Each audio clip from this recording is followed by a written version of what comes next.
All right, so here we are at episode 4.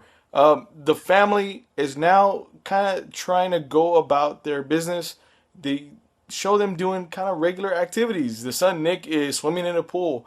The boyfriend, Travis, is going for a jog and stuff like that. It looks like they're trying to just, like, some of them anyway, are trying to just have it feel like it's normal again. But as we all know, things are not normal. Far from it. Travis's son Chris is up on the roof of the house recording, I guess, somewhat of a video diary, and he's talking about the military and stuff like that. And then, as he's panning his camera across, he sees a glare come from a building far, far off out in the distance, and it kind of catches his attention that, like, somebody's out there, somebody else is out there. Meanwhile, just like in the previous episode, the military's now come in and started taking, I don't want to say control fully, but they're rounding everybody up, giving supplies out and rations to each family and things like that. They've put up a fortified gate around the subdivision, the neighborhood, and declared it basically one of 12 safe zones. The guy in charge is pretty much saying, okay, you guys, here's these conditions, these rules, abide by them or else. And then he ends it with, be nice, so I don't have to shoot you. Who says that? I mean, like, really, right there at that moment, you kind of already know that, okay, when shit goes south and it gets really bad, these troops that are there, especially this guy, is going to probably, take it upon himself to, put in his own rules and basically become like a dictator. Almost, it's almost the way I feel like Woodbury was. That's the way I feel like it's going to be anyway. If you guys have a different idea, let me know in the comments below. The guy in charge takes Travis aside and lets him know that, okay, hey, we got somebody here. They say that they know you. He's not wanting to abide to, or he's not wanting to do a health screening, that we have, in place for everybody. Can you talk to him? Of course, Travis, being the guy that wants to help everybody, is like, okay, I will. Goes talks to him. The guy is, they're not saying exactly what's wrong with him, but he's sick, The wife's pretty much telling Travis that he started feeling sick around like dinner time last night. The guy, he finally talks to the guy. The guy does not want to do the health screening. He gets the guy to go ahead and do the health screening, but you can tell that the guy is scared. He keeps telling Travis, my family's asking, what's going on? When is this going to get better? Is it going to get better? And Travis kind of just tell them it is. That's all you have to say. Just tell them it's going to get better. Liza, Travis's ex-wife, is trying to help anybody that she can. There's a neighbor that she's helping that it looks like they're on a feeding pump, I believe, and they're also hooked up to morphine. Well, Madison's son, Nick, gets wind of this, goes over there, hides out underneath the hospital bed. The guy cannot do anything, obviously, and hooks himself up to the morphine and sticks it in between his toes. So that way there's no markings, nothing like that. So even though he is acting like he's better, acting like he is wanting to get better, he's not. It looks like he's still wanting that high, you know what I mean? But he's trying to fool everybody else. Suddenly the other guy that Travis was talking to, trying to get him to do the health screening, goes completely missing. He goes missing. The wife comes over in a panic with her kids. Hey, Doug is gone. I believe his name was Doug. Doug is gone. We don't know where he's at. He took the car. You can't drive in here anyway, so I don't know what he's doing. She's freaking out, and causing Travis to kind of like, okay, well, we're gonna find him. I'll find him. Again, Travis is coming out to be like that guy that he just wants to do everything. He wants to be everywhere at once. He wants to help everybody. In the end, it's probably not gonna be such a great thing for him to do. I wouldn't be surprised if Travis is the one that dies at the end of the season. I don't know. I'm just throwing it out there. I could be way wrong, but it just feels that way. After that, the wife, she's just tired of it all. She just doesn't even know what to do anymore. She goes up to the roof where Travis's son was, and she sits on the roof, and she has a flashlight, and she's flashing the flashlight, you know, on and off, on and off, on and off.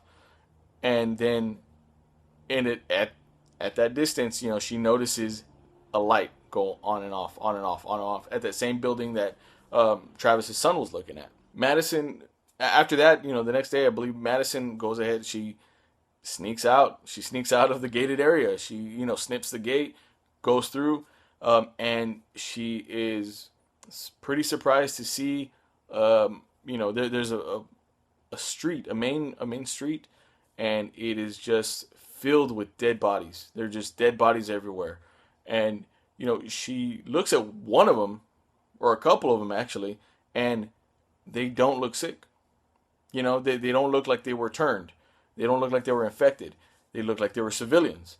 And then she sees the military at the distance, so she hurries up and, runs and hides underneath a car to kind of, get by. She goes back and talks to Daniel, which is the barbershop owner.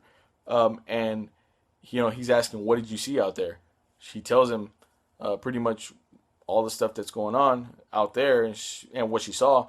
And he's pretty much saying, well, when it happens, it's going to happen fast. And then he starts to tell her this story that, when he was a kid, that pretty much something similar happened. Not similar as far as infection, but similar as far as the military coming into his neighborhood when he was younger, when he was a young kid, and they took people away. And that his dad kept asking the military, the guy in charge of the military, when are they coming back? When are they coming back? He's like, oh, don't worry, they're coming back. And then he says, yeah, they came back. One day I was fishing, and there they were in the river, all of them. And then he said a line that pretty much sums up Fear the Walking Dead and The Walking Dead, which is, I believe it was, men do these things not because of evil. They do evil things because of fear, which is like the stamp on both of these shows. It shows that these people, are acting this way or act a certain way after a while because they're scared. It's not that they're bad people. They end up doing these bad things because of fear. Throughout the episode, there's a doctor that comes in and is checking on everybody here and there, and you can already tell that there's like an agenda going on with her. She's taking names, checking people out, checking their blood pressure, their heart rate, stuff like that.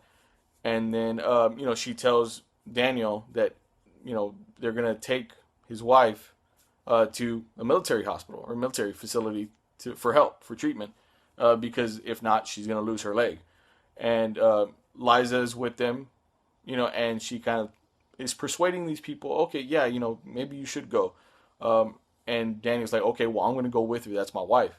She's like, okay, that's fine. Go ahead. So after all that happens, they start taking, Griselda, which is Daniel's wife. They're taking her in the evening, and everybody's kind of like, well, what's going on? Why are you guys doing this now? So they're taking her out, and Daniel's going with them, and they're like, no, you're gonna stay. She's like, why? I'm her husband. That's my wife. She's like, no, I only have two names. He's like, yeah, Griselda and Daniel. He's like, no, Nicholas. And they bum rush, Nick. The daughter, Alicia, tells Nick, run, go. And they chase after him, and they hit him with the butt of their gun and pretty much take him out by force. Which, again, that shows that there's something else going on over there at that other place. Maybe these people aren't coming back, or maybe, they're doing tests on them, stuff like that. So that's another little, layer and inkling to something something bigger that's happening. And the end of this is, Griselda is gone. Nick is gone. Liza decides, I want to go with these people to help what they're doing. She has no idea what's going on. I don't think she realizes that this is something horrible about to happen. And everybody's kind of left like, what the hell? Madison looks over at Travis and tells him, Liza did this. This is her fault. and Travis feels guilty as hell. He goes up to the roof of his house, and he's sitting there again, looking at the same spot that Madison was looking at the same spot that his son was looking at. And in that distance, you see that same building where the light was flashing and stuff, and you see flashes go off, and you hear gunfire. Somebody, they knew that somebody was out there, so they decided to take him out. That just goes to show that the military in the show itself is just this weird entity. They have these ulterior motives. They know stuff that obviously they don't want to say to anybody else. They're killing civilians without any cause or reason. They're taking these people for no cause or reason.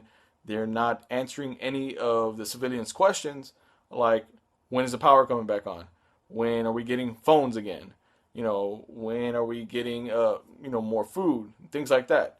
When is everything becoming back to normal? So we'll just have to wait and see what happens in the 5th episode. And I cannot wait. I really can't wait. I'm getting antsy right now just talking about it. I cannot wait to see it. And of course, as always, we will be reviewing that episode as well. Thank you for watching. Comment, like, subscribe, and we will catch you next time.